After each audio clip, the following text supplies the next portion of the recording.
Hello, everybody, and welcome back to Game Over Winnipeg. Oh my goodness. I hope for the sake of everything that my audio is working, that my tech is working, that everything is working. This is my first Game Over of the year. Nik, how are you doing today? Good. How did I get the special night of being your partner on your opening night? Like, what's going on there? I don't know. I guess just the stars aligned and we were ready to go on this one. Brady's been holding down the fort, and he was actually at the game tonight, just like you were. So I guess that's not Yes. an excuse not to join me. But before we do get started, I just want to, say hello to everybody that's here watching live in the chat or anyone listening back. I swear I'm not some random stepfather filling in for Brady. I am supposed to be here. I am one of your regular hosts here at Game Over. I've been out of town for a little bit for school, but I am back and ready to go. So Brady and I will be with you for all 82 games this year. My name is Lyss, by the way. I definitely forgot to say that. If you're here last year, I'm sure you know me by now, but for those of you who don't, massive Jets fan from the Winnipeg area, and I've been doing Game Over for about a year now, so this is my second season with the team. It was really fun last year and ready to kind of pick up where we started / left off last year. Nik, can you tell everyone a little bit about yourself before we jump into the show today? Yeah, Nik Lynam. I host a podcast or multiple podcasts, I guess, under Toplynemedia. Big Jets guy. We also cover the Leafs, Oilers, Canucks, and do some general hockey talk. Just love the game. Just love being around the sport. Figured why not try podcasting around it? And here I am getting to talk to, pretty sure everyone knows you, Liz. Come on. No need to be humble. Well, I'm glad to have everyone here, whether you know me or don't. But we're gonna dive into this game, and like I mentioned, Nik was at the game today. So before we talk into the specifics of the on ice product, come on, Jets fans, we got to talk about the off-ice product a little bit. Last game, the Winnipeg Jets, the return of Pierre-Luc Dubois was the least attended Winnipeg Jets game not in a COVID season since the return in 2011, which is setting off some fire alarms for a couple people. Tonight, I believe the attendance was a scooch better, but not a ton. Nik, what was it like in there? So, yeah, I was at both games this week, actually, and I felt this one, the lower bowl, was a bit more people in the lower bowl, but the upper deck was pretty vacant, or there were some very sparse areas. But I'll say this: when the crowd got into it, it was pretty loud in there, especially in that third period when the team was kind of pressing. I don't know. I had a great time there at the arena today, I must say. Yeah, I was going to say, you could definitely hear. I found that the chants and whatnot were pretty engaging. Some good boos, some good ref you sucks, some real excitement when we saw some good pressure down in the offensive zone and everything. So, I don't know. It didn't feel as empty as maybe the numbers show. Yeah, I'm surprised by the number, actually. I hadn't seen it yet. I had kind of raced over, grabbed an Uber quick, and didn't check out that. So that was interesting because I definitely thought there was a bit more than that today. Well, as long as those of them who are there are engaged and ready to go, I kind of went on a Twitter rant yesterday talking about how I think that there's some things that need to change for this team. People should read that. Really good rant. Really good. I liked it. It was good. Thank you. I don't feed into the ego because I'll start posting more 15-part threads, and I don't think anyone needs that. But let's talk a little bit about that on-ice product that we saw tonight. So Winnipeg Jets are wrapping up a 5-3 loss to the Vegas Golden Knights. First matchup since they last saw each other in Game 5 of the first round of the Stanley Cup Final. Couple of notable things on that. Obviously, Vegas went on to win the Cup, and then between now and then, we took their backup goaltender. So Laurent Brossoit is back with the Jets, and he got the start tonight. But yeah, I think a lot of people were ready for the Jets to kind of come out guns a-blazing because of how last game was just a little bit of a stinker. They laid a bit of an egg, and, the combination of wanting to have some revenge against Vegas and also wanting to just show that last game wasn't their true selves. We figured they were going to have a decent performance tonight. But, Nik, what did you think of them? I thought the Jets played a pretty good game today outside some very clear weaknesses out there. Second period kind of fell asleep there for a while. I thought the first period was a good back and forth period. Second period, I think it was kind of a sleepy period. Vegas kind of took over for a bit there, though I didn't think anything real quality was generated just being there. I could be wrong. Then the third period, the team really put the pedal down there, and unfortunate to leave that game without 2 points. I think we could say that about 2 games so far out of the 4. Same kind of thing happened in Calgary. Overall, though, outside the penalty kill, The top line and some defensive performances, I'm sure we'll get into. I thought the team played fairly well. They got the depth troops kind of rolling. I like that Lowry unit quite a bit. The Ehlers, Nemestikov, Peretti unit got Cole on the board finally, and they looked pretty good all night. Fourth line didn't do a whole lot for me, but yeah, the top line and some of those veteran defensemen and the penalty kill really kind of cost the team the game. Goaltending as well, honestly. Have we got a 900 save percentage from a goaltender yet in Winnipeg? And this was supposed to be a strength. I know it's 4 games in, but I gotta ask the question at this point. Yeah, no, it's giving flashes of Edmonton Oilers out here. Like, we're really not we're seeing these high goals against tallies, but we're not pulling to them and getting 7 goals to make up for the 5 we let in. So definitely a couple of really, really good points in there. So I think let's dive into them a little bit. I want to start with looking at that top line that you mentioned, just because of the fact that we had some lineup changes between Tuesday and today. So obviously, Gabe Vilardi, we found out, is going to be out for 4 to 6 weeks with, I believe, an MCL strain, not a tear. So that's really good. But that's really tough news for the guy. He was really good with that top line. But nevertheless, it sounds like the solution was to put Mason Appleton on the first line. I had thoughts about that. Obviously, I didn't like it. I'll be honest with you. But in the game, I don't think I hated them as much as you did. I thought Scheifele and Connor looked really interesting on a couple of different plays. And it's so funny for me to be like, it looks like there might be some chemistry there. Like, they haven't been playing on and off together for like 7 years. But like, my point still stands in the sense that I find that when they have possession on the rush and they're coming into the zone, they have a very... It's not structured because it looks different every time, but they have a very deliberate attack to the net, whereas a line like the third line, which I don't dislike at all, it's very much just, you can tell it's kind of, let's hound the net, let's put the puck on net, and let's kind of gather around there. It looks like there's more set strategic plays and all those things coming from the top lines, which there should be. But I just think that, Mark Scheifele, when he's on, which I figured he was on for a good chunk of the night tonight, he's just very exciting and moves the puck really well. But I find that once they kind of lose that possession, they don't forecheck super well and they don't cycle the puck super well and just like all those other things. So the flashes looked good, but the general play, I don't know. What did you and all that to say, Appleton was kind of invisible to me, and that's not what you need on a first line. So I didn't think he looked excellent or anything like that. So dive a little bit more in for me on what you thought about that first line and what they did for the game tonight.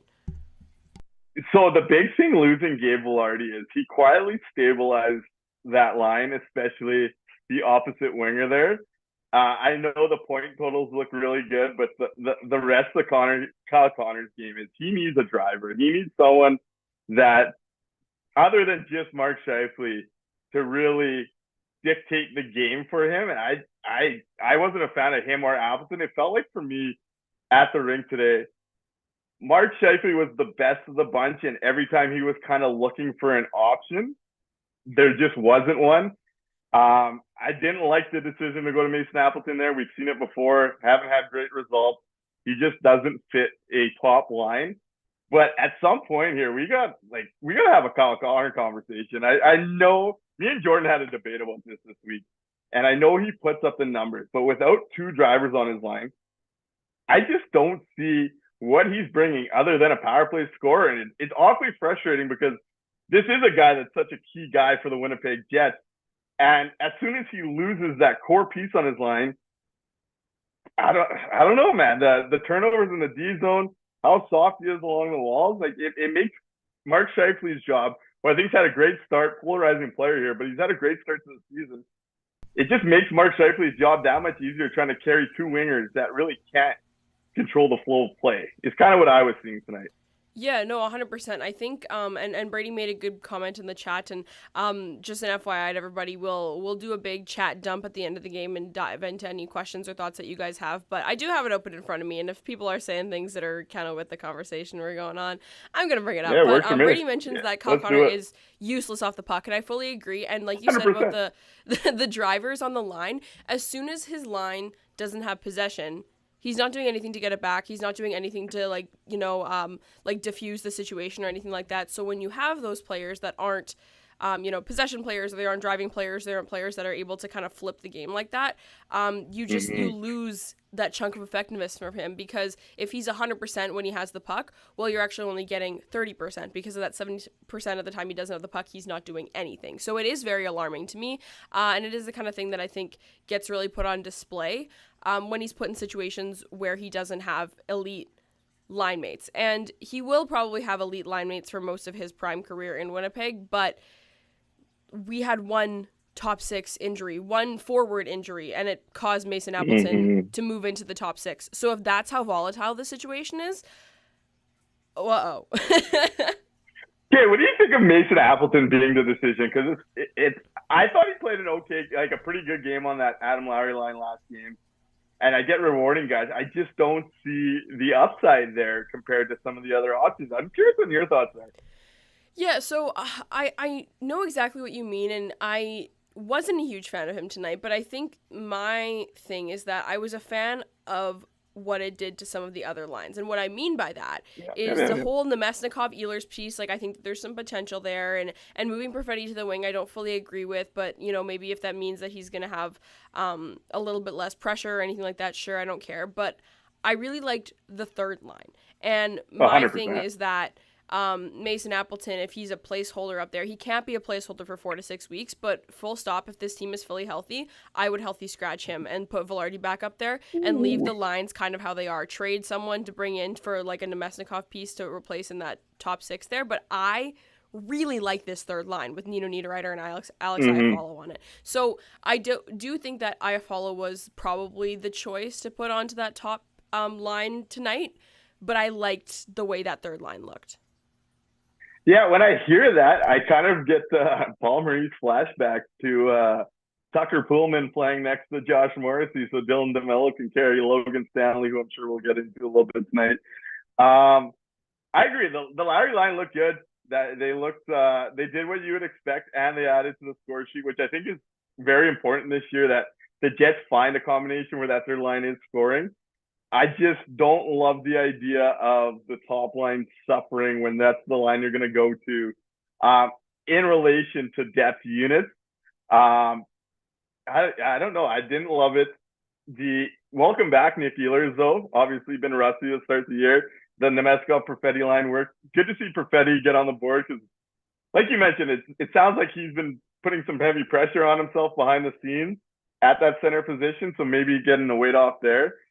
I'm sad. Okay, I want to hear. Let's go there. Let's go to Cole Peretti. I'm sorry, this is your show, but I'm curious on your thoughts here. Cole Peretti moving off the center position here, because I do have some thoughts on that. But I'm curious what your thoughts are. That line looked good tonight. I'm curious what your thoughts are there. So it's hard because I'm someone who watches hockey in like kind of a very specific way, where I watch for very specific things really often, and so it kind of clouds the way I judge certain players. And Cole Peretti is the kind of player that I love for a couple different reasons, and he shows it every single game. So it's like you're watching from your bird's eye view, right? You have the whole view of the ice, and you're sitting there with your, back in your recliner eating your burger or whatever you have for dinner, and you're like, oh, you need to pass it there because you can see all of the lanes from above, right? And it's when you're playing on the ice, it's much more difficult. But Cole Peretti feeds into my ego of being like, these players can find those lanes because Cole Peretti can find those lanes. Like, he's very excellent at moving those pieces around to where they need to be.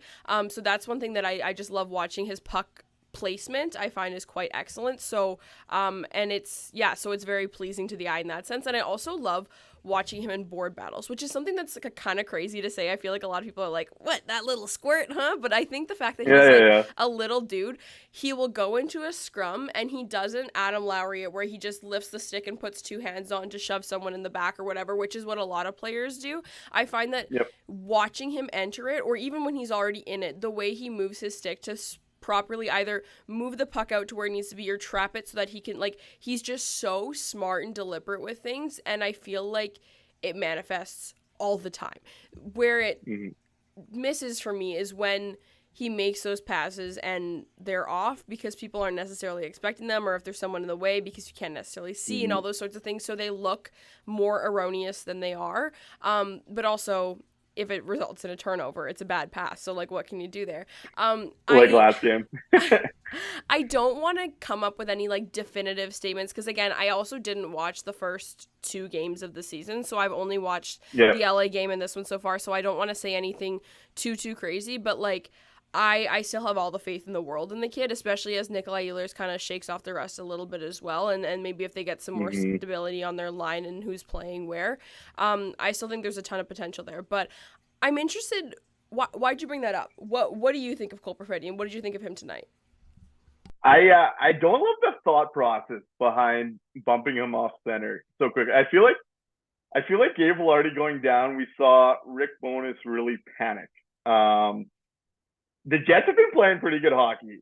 If we're gonna shit on them when the underlyings aren't good and they're winning games, they're controlling 3 of the 4 games so far as a whole. And that Cole Perfetti line with Nino and Ehlers was out chancing teams, out expected goals, like they were playing good hockey in limited minutes.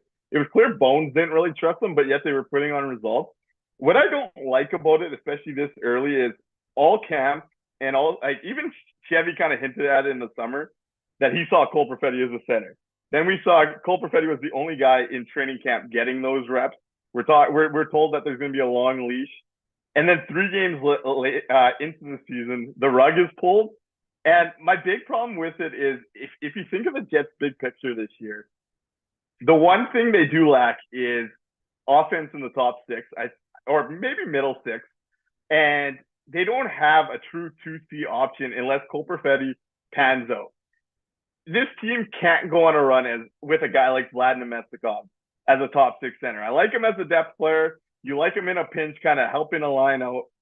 But he's not going to be a top 6 center if this team wants to go to where it is. So I just don't like the rug pull so early. It feels like the city, the team, the coaching staff all got into a panic after the last game. And that's kind of my big problem with it is we're mapping out an 82-game schedule here, and it feels like the rug was pulled a little early on the Cole Perfetti experiment.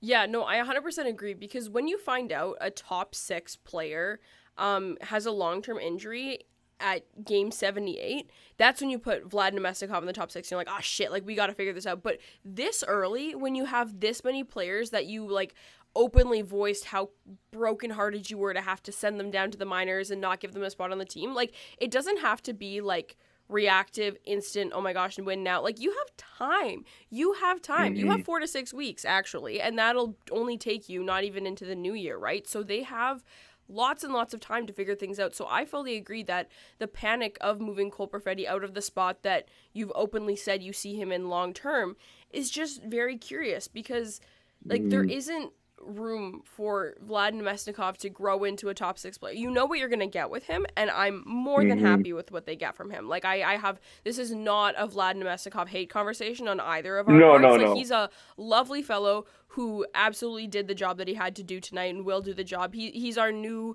more, I don't even know, Matthew Perreault, right? Where it's just wherever you need to play him in a certain game, he can slot into that for the time being, just to, you know, be a little Band-Aid for now. But yeah, I agree with you that it just seems kind of contradictory to their whole holistic approach that they advertise to how we're going to grow this and this is going to be the solution, and then one small thing changes and you move everything to be like this would be a like Appleton in the first line and Nemestikov as the second line center would be what I would expect them to do if this lineup looked exactly as it did and they were fighting for a playoff spot, or they were in the playoffs at game 78, like I said. Yeah, no, I agree. I like the idea of Nemestikov and having like a second center on that line if you're worried about supporting him. I just didn't love the idea. I'm curious because I know you want to go here. I kind of want to go here too. I'm a big fan of the player. Rasmus Kupari. What's your early thoughts here? I know this was your second game watching. He took a couple shifts with that Scheifele line in the second period there, though it didn't last. That's kind of where I want to go with that top line, I think, in comparison to Mason Appleton. Yeah, so I agree, because my first thought was Iafallo, and then I was thinking Kupari, because here's my thing, is I like to consider myself a realist, but I think everyone does, and I think others might consider me to be more of a pessimist than a realist, and I say that because players that are on my team, I know their issues. Like, there is not a perfect player on the Winnipeg Jets, and I'm very vocal about that. So with Rasmus Kupari and Alex Iafallo, I don't know them well enough yet to be like, this is what's wrong with them, because to be honest with you, they're looking pretty damn good right now. So I know I need some time to get to know them better as individuals and things like that, but Rasmus Kupari looks really good. Like, I am very, very interested in this player, and I think he's someone who definitely has some more potential and upside than some of the other options like Nemesnikov or Appleton up there. And I don't know what his history has been. I don't know what kind of role player he's sort of been on previous teams, whether it be in the minors or juniors or the NHL, whatever. So I don't know if that's the play, but from my super educated 2-game sample that I've seen from him, he seems like an interesting fit that could work there as a temporary solution / experiment. Yeah, just the speed element he brings there. It just seems like he can open up some space for those other two, being the first guy on the forward check, creating turnovers. And for a guy that's been limited in his NHL role, got some offensive patience. And I'm just wondering, with that line and those two being able to get open, if that's not a better fit. Mason Appleton, like I kind of mentioned coming in, I thought he's had a decent start to the season compared to, there's a lot of criticism of him, and I get it. I've been very critical of Mason Appleton. He is what he is. He's a ideally on a contender, a fourth line right winger. You could trust him. He's gonna kill penalties for you. He's gonna be effective. He's just not gonna score you goals. And that's one tweak I'd like to kind of see, I think, with this current lineup. And on that fourth line, you have a guy like David Gustafsson, who now has to get into the lineup, who we know is a better center than a winger based on last year and his time in the AHL. I just wonder if there's a better fit to kind of tweak the first line and the fourth line and see if you can kind of keep the middle six intact. And that's kind of where I'd want to go with it, I think. Yeah, no, I 100% agree. And it'll be really interesting to sort of see if they make any changes ahead of next game against the Oilers on Saturday. But I think, all things considered, the forward core, not my biggest concern with this hockey team right now. So let's open the can of worms, Nick. Did you like any of the Winnipeg Jets defensemen tonight? For moments, for specific moments, and then there was a lot of what I'm going to term as the big mistakes from a lot of the guys.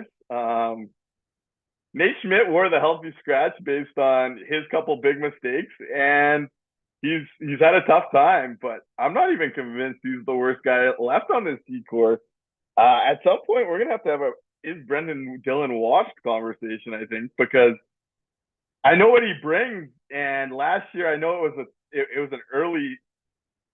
It took him a while last year to kind of get into it, but he looks a second slower. The decision making isn't there. Pairing him with Neil Pionk it's not good. I thought Dylan Sandberg had a nice bounce back. I thought he kind of struggled with the puck on Tuesday's game. I thought he had a fairly decent bounce back.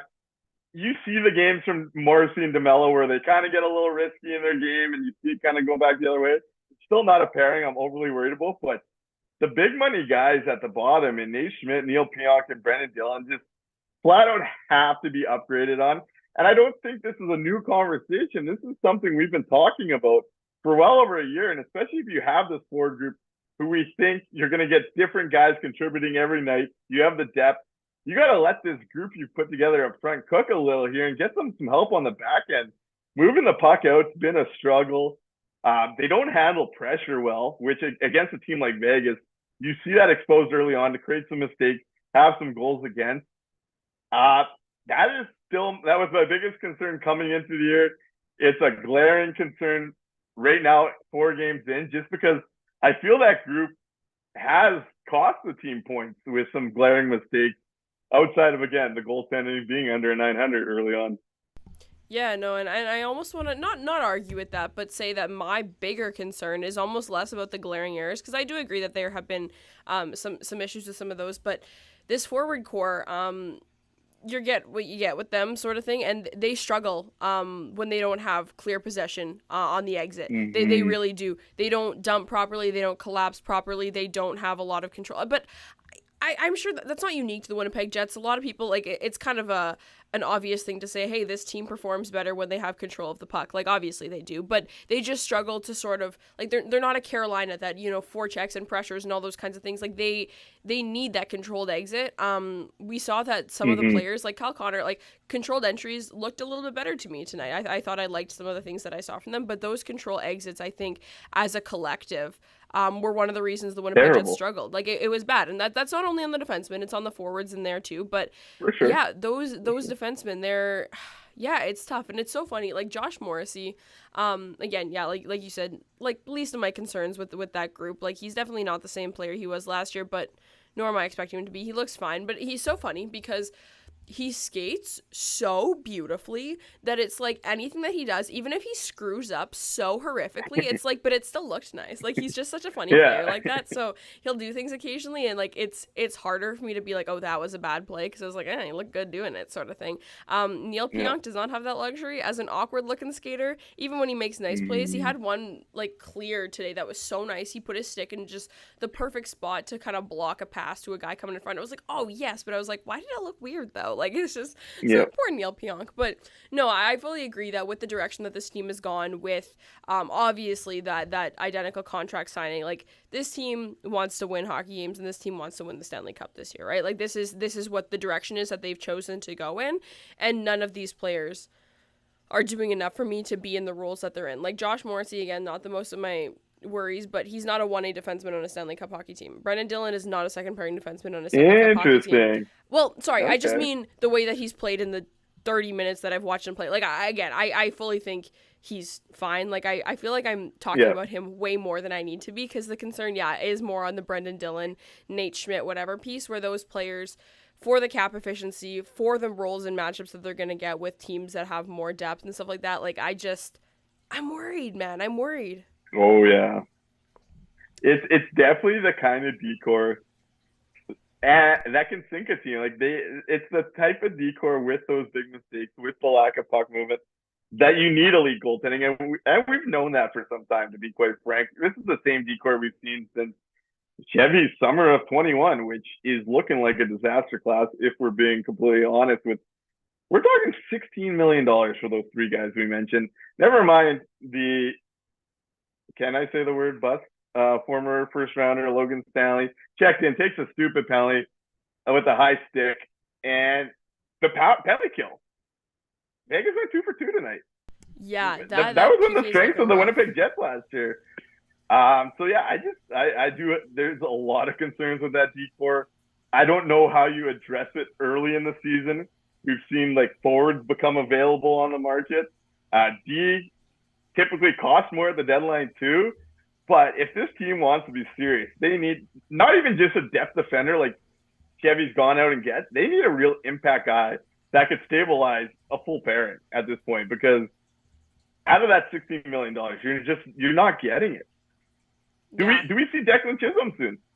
Well, that's my thing, and I think, in my opinion, I don't think Nate Schmidt, and again, I need to stop saying things like I've watched all of these games so far, but my take is based on, like, just everything from the conversations around camp and all those sorts of things. Like, I genuinely believe that before the season even started, Rick Bowness circled, like, game 4, game 5 on his calendar and was like, this is the game that we're going to slide someone out to put in one of these box guys, because we need to get, keep them fresh, get them into a game to sort of start off the year. Like, I feel like there was always a plan to try and slide in a Stanley or Chisholm nice and early, to get them reps and all those kinds of things. And we knew we were going to see that, especially if Heinola hadn't gotten hurt, because he was probably going to get, if not a roster spot, be flipping back and forth every night to sort of get him in there and things like that. So I feel like that was always in the cards. So they're just sort of keeping on ahead with that. But I think, so that's all to say, I think even if it weren't for performance issues, I think we would see Declan Chisholm soon, but I think there's nothing really keeping any of these, bottom 4 guys in the lineup right now to the point where they couldn't be brought out for a game to give Chisholm a chance. So I don't think it happens on Saturday. I think they either keep Stanley in or revert to the Nate Schmidt. I don't think they throw Chisholm to the Wolves against the Oilers, but what is it, like Tuesday against the Blues or some snooze fest like that? Yeah. I wouldn't be surprised if they throw him into that. I like that you called them a bottom 4, because that's what I started going with too. this team has a top pair. You hear teams talk about top fours. The Winnipeg Jets don't have a top four. They have a top pair and a bottom four right now, and it is a struggle. What really bothered me, I think, today about, you know, Declan Chisholm versus Logan Stanley, I think it was obvious that Bones was going to go to Stanley. But for years, we had always heard the thing that was holding back a Ville Heinola from getting into the lineup. We heard it under Paul Maurice, and we heard it under Rick Bowness, was they had 3 puck movers in the lineup, and they had 3 defensive guys. And the guys that were deemed puck movers, even though they are not good at doing the skill, were Neil Pionk and Nate Schmidt. Obviously, I think Morrissey's in a category of his own. We're not going to even bring that up. But so you remove a puck mover, and that's already your team's weakest probably point back there. And you bring in a Logan Stanley who can only move the puck when there's no pressure on him, which doesn't exist against the Las Vegas Golden Knights team that we know loves to get in on the forecheck, loves to wreak havoc, loves to have a high guy too, waiting to kind of turn over something, get on mistakes. And it just goes against everything they've said has been holding back one player to favor, again, a situation that doesn't make any sense. You made yourself worse at this skill set by going that direction, and Nate Schmidt deserves a seat. If you were going to sit someone, go ahead. But so does a couple others, and I don't know. I just would have liked to see. I think we're going to see the same defensive struggles early from a Declan Chisholm. But you mentioned it best, is when the forwards have those clean exits and they're able to transition, that's when they're at their best. And Declan Chisholm gives you the absolute best chance to do that, both with his passing, but his skating too. You want to talk about pretty skaters. Declan Chisholm, I love to watch skate up south to north. So that was baffling to me. Blowing up the whole forward group was pretty baffling to me based on one injury. It just feels like everything right now is in panic mode and just not adding up. And yet they played a strong. The third period was so good that it's like, where do you go from here? Yeah, no, I 100% agree. And again, yeah, like, it's game 4 of the season. Like, I fully agree that just kind of across the board, like, all those changes, the Stanley insertion, the LB, which, again, I fully think they should have played him regardless. You know, like, all these kinds of things. It just seems all of the roster changes that happened all right now. It's like, oh, okay, whoa, like, let's relax here for a second. And I think, yeah, like, the pieces that I'm most worried about, though, with the whole, like, with roster changes and all those kinds of things, are the fact that I just don't think the management or coaching group will perceive someone, particularly that second pairing, either Brendan Dillon or Neil Pionk, as detrimental enough to this team to be like, we're trading them. They're the kinds of guys that they would want to trade for. I wonder. You know? If they're targeting those type of guys, just can Chevy today. Like, that would be horrendous. I do wonder. And this is probably me just being wishful thinking, but I do wonder about, with the attendance issue, how much money Neil Pionk is being paid in real money, if they do, when Ville Heinola is healthy, if that does become an option. That is something I do wonder about, to be honest. And that's probably me being hopeful. I do, just because. Interesting. I think at some point, and I don't think people are ready for it, but at some point we're going to have a conversation about the cap, but also the real dollar spent here, if the crowds are going to keep being this small. Mm-hmm. And Neil Pionk is a guy that gets paid more real dollars than his cap hit. And I think that's going to come into play, though that does make him an unattractive trade chip, like a Nate Schmidt. But it is something I do wonder about. If the off-ice dynamic and the on-ice dynamic continue on this trend, I do genuinely think it's more in play when this team's healthy than I think most people would.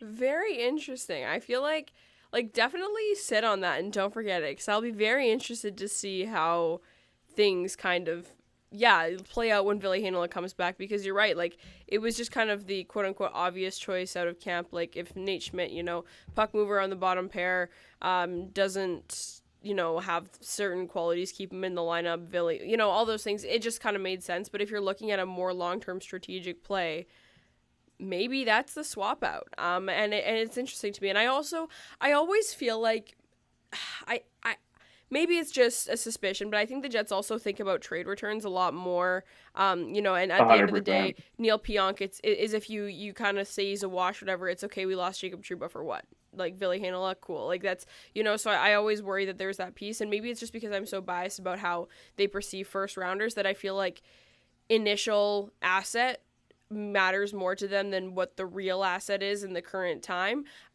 So I don't know if they'll do that, but I think that's interesting. I'm interested. We are almost wrapping up with the time frame of the show here, so we're gonna get into chat question time. I've thrown it into the chat for individuals to start asking questions.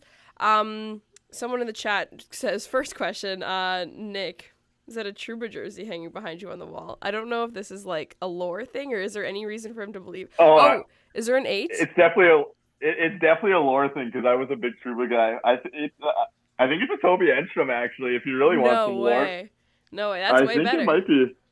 Oh yeah, it's a Toby jersey. We got the Jets' best defensive defenseman sitting behind us right now. Could use a guy like that right now. Puck moving the puck out.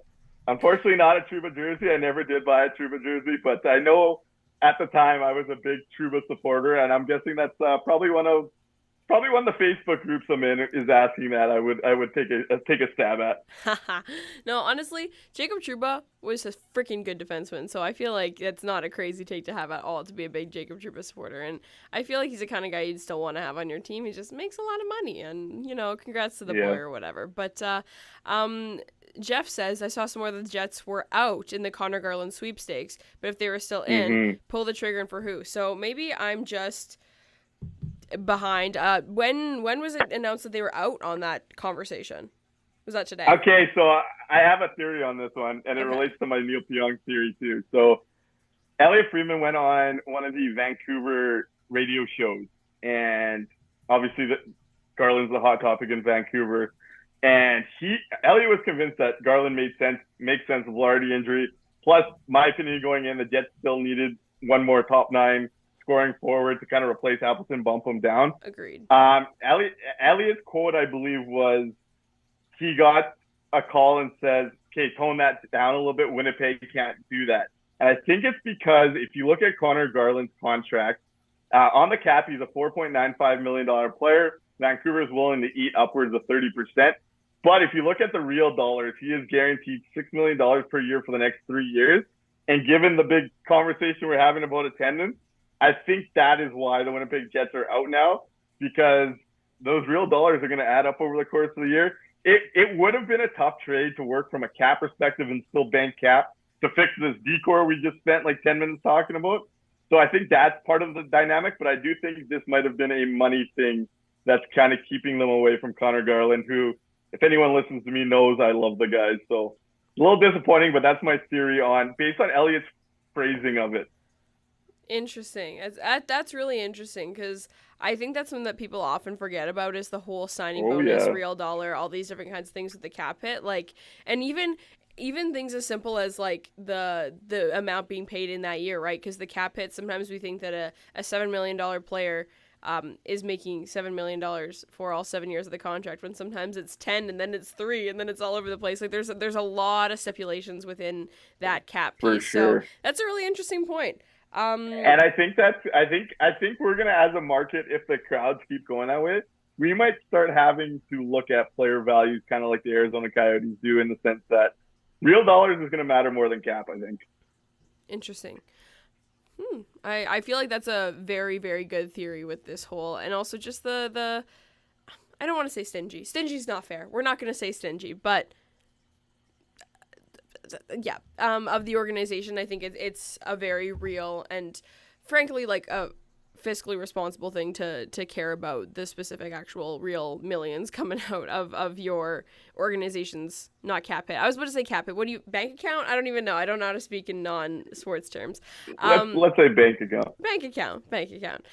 Question here from Rahul. He says, how much is it goaltending versus defense from your point of view? And I'll start with that, where I think if you want to look at isolated losses right now, I'd say honestly, even split. Like, I think there's been some definite issues on both of them, but I think as far as like long-term concerns, definitely more on the defense end for me. Connor Hellebuyck is Connor Hellebuyck. I think he's going to figure himself out. Brassois was fine tonight, and I think he'll get a little bit better as the season goes on. Both of those goalies I don't think have performed nearly up to what we think they're capable of, whereas the defense, I feel like we're seeing what we get with them. And also, like, it's a worry in several players within that D-core, so the fact that there's so many people I'm worried about, to me, it skews more towards I'm more worried about the defense. What about you, Nick? Yeah, I do think it's a bit of both early on. I keep referencing the big mistake, and often when there is a big mistake like that, players are either transitioning elsewhere and it creates an odd man dynamic. That is hard to defend after that big mistake. Though I think we've seen some goals that both goaltenders would want back over the course of the year so far. But like you, I'm not as concerned with goaltending. Both guys have a track record of being very good at their position. But we also, going into this game, we were one of the only, 4 teams that didn't have a quality start out of a goaltender. We definitely did not get one tonight. So it does reflect on needing that big save every now and then. But yeah, like you, I'm much more worried about the defensive play in front of it than the goaltending being sub 900 for the rest of the year. 100%. Yeah, I think some of those outliers even themselves out, but some of them may not. So that kind of wraps up our show for the evening. We're rocking on the 40-minute mark, which is kind of what we like to do for Game Overs. It's our kind of sweet spot there, not too long, not too short. For those of you who are live in the chat right now, thank you so much for being here, for being live. For those of you listening back tomorrow morning on Spotify, Apple Podcasts, or wherever you listen to your shows, thank you so much for tuning in. I think kind of my general conclusions on that game were that I have worries with this team, don't get me wrong. Like, I think that there are certain things that we've addressed tonight, but watching a revived Mark Scheifele, have fun in the offensive zone, watching Alex Iafallo absolutely rip a couple goals home, like, there were things to be excited about tonight, and I think this team is trending in the right direction in a couple of different areas, so I'm interested to see how we can sort of move the pieces around in those areas that aren't trending in that same direction to sort of support where that growth is. Yeah, through 4 games, honestly, the way they played, they probably should be 3-1. I think that's a positive. Obviously, looking at the 1-3 is tough, but I think they're trending in the right direction as well. I think this starts better than probably the record indicates. Some things to clean up, but there is a lot to like with this Winnipeg Jets group. And yeah, I agree with you there. So. Awesome. Well, thank you so much for joining me tonight, Nick. I will be back here on Saturday. We are having another Game Over head-to-head. It's my first one of the season. I'm very excited. We're playing the Oilers, so we're doing a little collaboration. So it's going to be myself and Zach talking about that game. Hopefully, I want to say, did the Oilers lay another egg tonight? I feel like they did. They were losing to the Flyers last time I checked. Did that? They were losing 4-1 last I looked, so I don't think they were coming back from that one. So it sounds like both of us are going to be hoping for the best from our teams on that one, so it should be a good show, so I'll hope to see you all there. Nick, before we sign off, where can everyone find you, and what can they expect from you for the next couple weeks and for the rest of the season? Yeah, you can find me on Twitter, where I'm awfully annoying at Nik Lynam. Tweeting Jet stuff all the time, a little controversial at times. Also, make sure to check out the podcast, Toplynemedia. Line with Lyne. We cover the Jets once a week, cover the Oilers, the Leafs, the Canucks, and we do a general one with all the co-hosts involved that's more just hockey talk, some fun and games. So, make sure you check that stuff out. We're having a lot of fun with it. It's allowed me to do some great stuff like jump on with Lyss here, and yeah, we're really enjoying it. Make sure you check that out. Yeah, 100%. And also Vegas game tonight. Nick did an awesome interview with Keegan Colasar this summer. Loser, won tonight. Guy sucks. But was wearing an A tonight. Ooh, big step for the Manitoba man. So if you want to check that out as well, there's that and lots of other content over at Top Line. You can always find myself and Brady also on Twitter at Lyss Hood, at NHL Chunky. We're always there to interact with everyone and probably poke some fun at you as well. So thank you again for joining. We will see you on Saturday. Have a good rest of your night. Have your good day if you're listening to this tomorrow morning. And we will see you for Game 5 against the Oilers. Have a good night, everybody.